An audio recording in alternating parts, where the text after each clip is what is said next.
I'm just going to kind of open up with a poem, something that I wrote in the last couple weeks. It's not fully rehearsed, and then I'm going to tell you guys a little bit of a story, and then finish with a poem relating to that story. In the midst of all rush interaction, politics and military actions, hushed passions and the latest trends and fashions, something didn't sit right. What was it? It occurred to him that suddenly his journey was at a standstill, the air filled with distilled memories and unstable emotions filtered through triples of forgotten melodies and fast motions. And this wasn't no easy math quotient, but more of a series of complicated thoughts and unclear notions. So, what was it? The questions, questioning his faith, trying to recognize his blessings, whispering through the sound, trying to tell him his confessions, and clearly this wasn't about someone else, but the sum of oneself following dreams. And in its paths, the water of wealth, wealthy with knowledge and wisdom, improving one's mental health. I live and I lavish. This was a way out, a chance to figure out if by chance I can rain on this drought that's drying up these tears with tissues. My mom's plagued with money issues, hoping for a lottery payout, but she raised her son knowing he will shine his rays out. So please count the days out. Because I promise I'll find us a way out. It's incredible to go from a kid to an adult in no time, feeling like I'm working hours on end for a wage of change, but only making one dime. Expectations 10 times the 1 plus the 99, and to shoulder the realities of life all at one time is truly not how I want to start this life of mine. I got my heart on my sleeve, and I'm just trying to crave some peace of mind. So to get my fix, I commit thought crime and throw my heart at the paper and let the splatter reflect my rhymes. And for the love of art, since I've started, I've seen signs. From the 4, the 6, and the 9, the city has been good to my soul of mine. Thank you.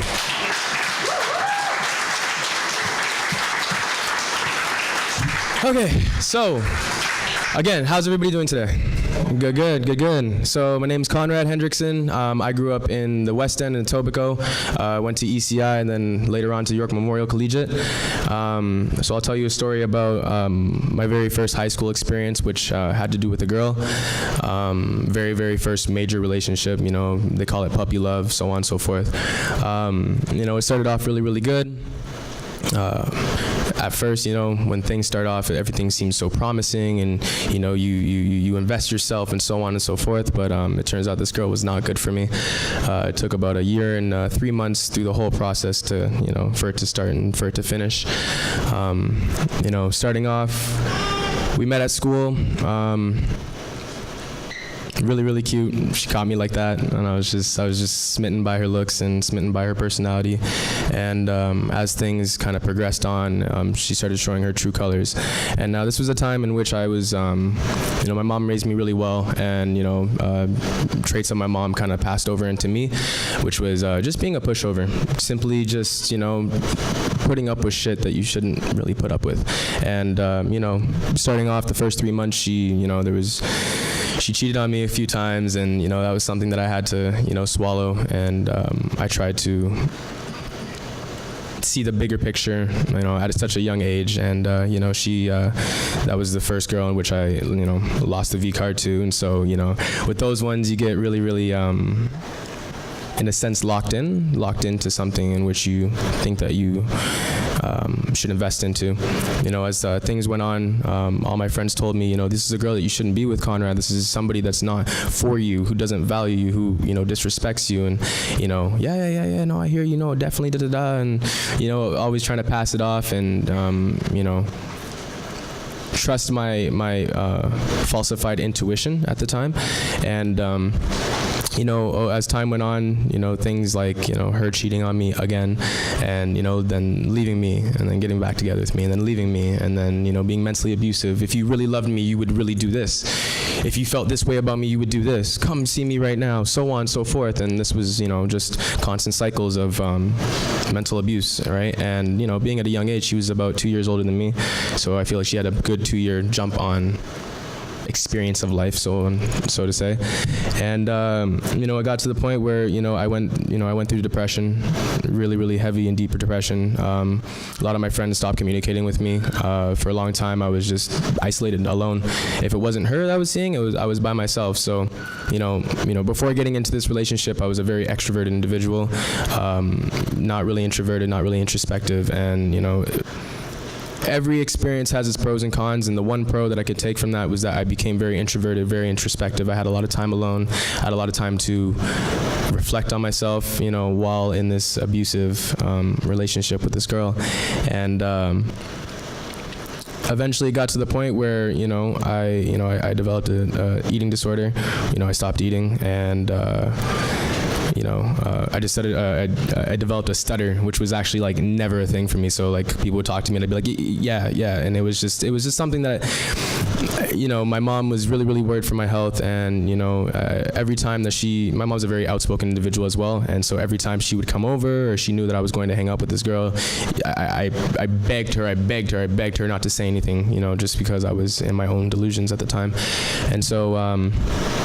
Eventually, towards the end, I started to see my self-worth. I started to be really sick of being lonely, being really sick of not having support around, but, her and my mother, right? And her support wasn't support at all. It was just abuse, right? So eventually, I realized my self-worth, and, I was starting to meet new people, new friends. I started becoming a little bit more social again, and towards that, she was just completely rejective of that, and,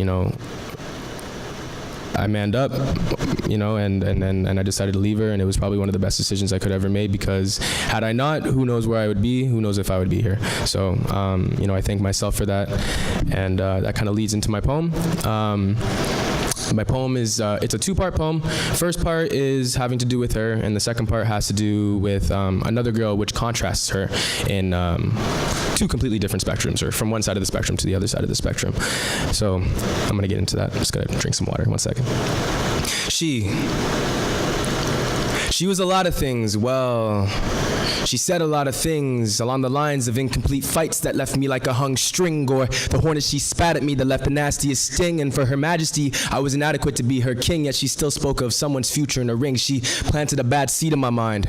Once the Garden of Eden, it became Iraq during the wartime. I shot up my white flag, but she shot back with war cries. Wound after wound, I put up with more lies, and through her war crimes, I almost became a casualty. And gradually it got worse. Befalling on me was a curse in which I couldn't put my well-being first. She had me screaming, shoot me, do it already, put me in a hearse. You see, this wasn't love, this was attempted genocide, killing off the last of these genuine guys. Why? Is it pride? Is she scared that if we divide without her, I'll happily survive?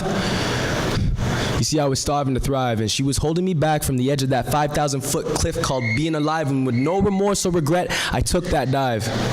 And she went from the biggest stress of all time to a hazy thought pushed 10 layers deep in these archives. And